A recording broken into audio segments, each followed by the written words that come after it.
Істейсің ба? Қырқын мінсе қырай тумайтұғын сол бір мақтан деген мақтан бар.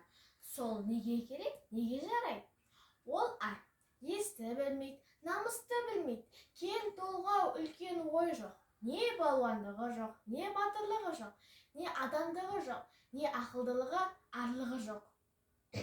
Мойнын бұрып қойып, ой Тәңір-ай, қойшы әрі. Кімнен кім артық дейсің?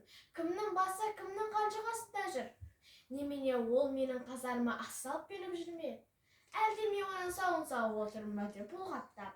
Немесе аяғаным жаным ба, ой енесін ұрайын. Өліп кетпей неге керек? Азар болса атылып, я, осы үшін айталып кетсем де көнгенім ақ. Әйтеуір бір өрім бар ма деп қалжыңдайтұғын адам көп қой көп. Өздерің көріпсіңдер. Осы айтқан сөз бойына лайық кісі көрдіңдер ме? Өлімге шыдайтұғын қазақ көргенім жоқ. Өлімге шыдамаймын дегенде қазақ көргенім жоқ.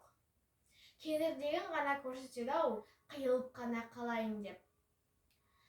Қиылып қана қалайын деп. Арайтыш.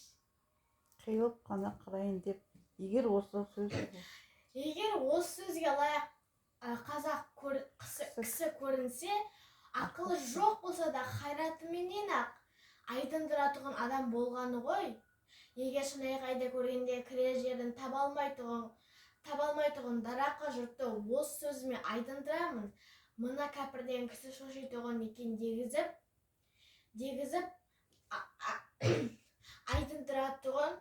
айдындыратұғын адам отырған құр домбытбасы болып, босқа қоқиып